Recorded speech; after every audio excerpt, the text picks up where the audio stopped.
Buwan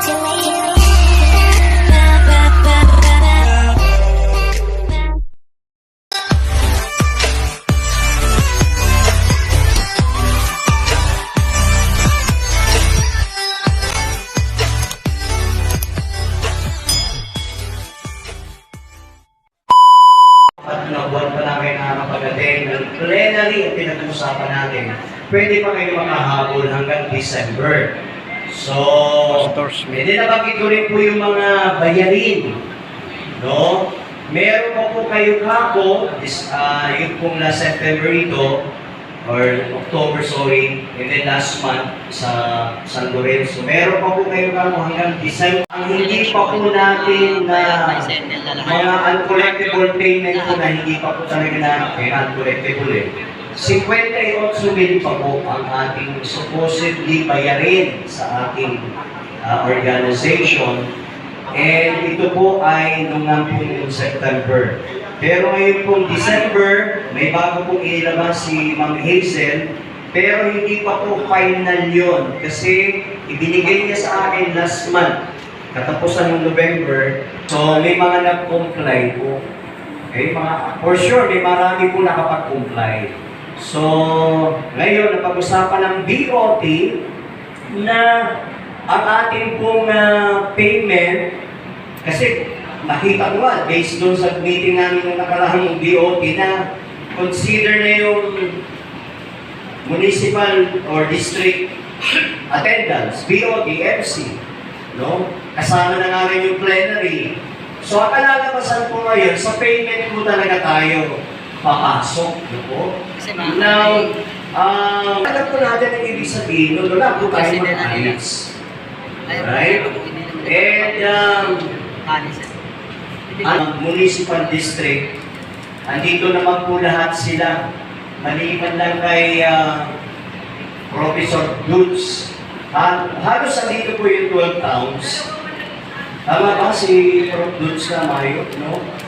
Lahat po kayo, binigyan ko ng mga kopya ng mga membro natin per district kung si-size yung mga may mga dapat, mga bagay-bagay pa dapat na isettle na membro ninyo per bayan.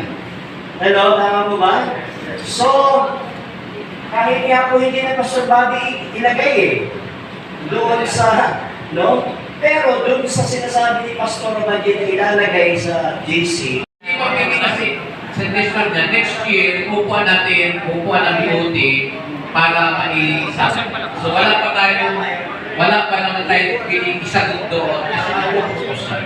Propose na po nila.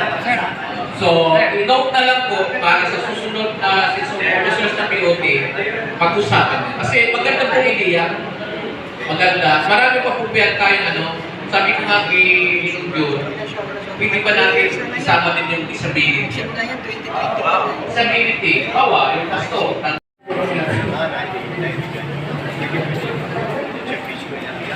Sabado daw ang practice natin. Sabado? Sa Batubalani. Ayun. Ayun natin pala. Pasod! 20.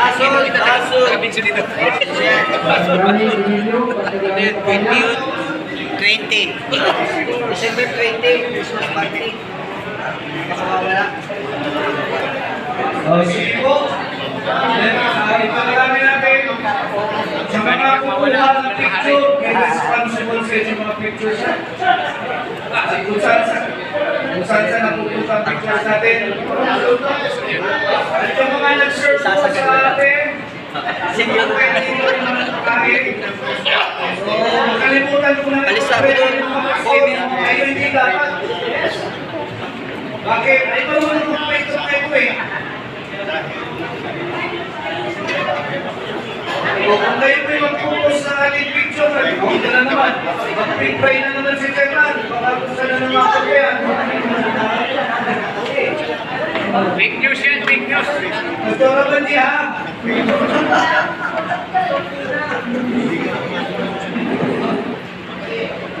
Okay, wala na po. Lord Jesus. Pastor Romina daw po. Asan po yun? Ayun, Pastor Romina. Nasa labas. Nasa labas.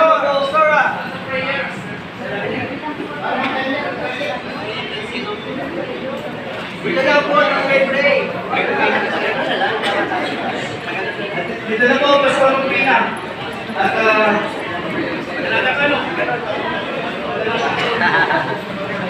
okay, nanalangin po tayo. Tulungan natin kamay sa ating mga magiging na pastor ng baso at sa mga lingkod, paghangin at nag-entertain sa ating paggawa ng pag-ibig at pag-asikaso.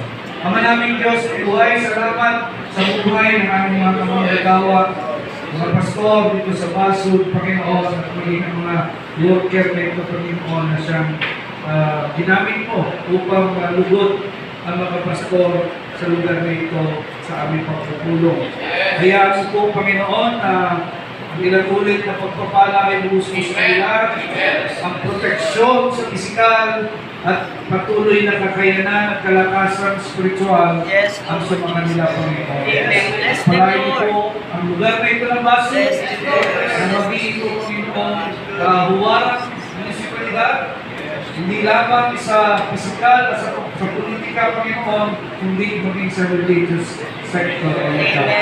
Kaisahin niyo po silang lahat, nawa ang pag-ibig ng Diyos ay sumang kanila, ang iyong pag-iingat ay sumang kanila, magpalain at tubuhos mo, Panginoon, ang pagkakaisa sa kanila. Salamat po, Ama, maging ang bulwagan ito, ang dalangin, ang magamit ito lagi sa itong ulat at itatatas ng iyong pangalan. Pagpalain po ang local government may Basud, Panginoon. Kanilang mayor, vice mayor, at lahat ng kanilang mga workers dyan sa munisipyo nila. Lahat ng proyekto ng Basud, Panginoon, para sa mamamayan ay iyo pong palaguin at pagpapasok. Salamat po, Ma, sa iyong kapurihan, karangalan, kapangyarihan at kalwalhatian ngayon at magpakailan pa man. Lahat ay sumagot na. Amen!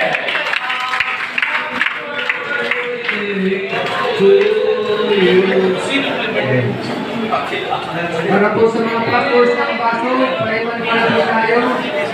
Nag-meet na po. Pastors ng Baso. Ano lang, sir?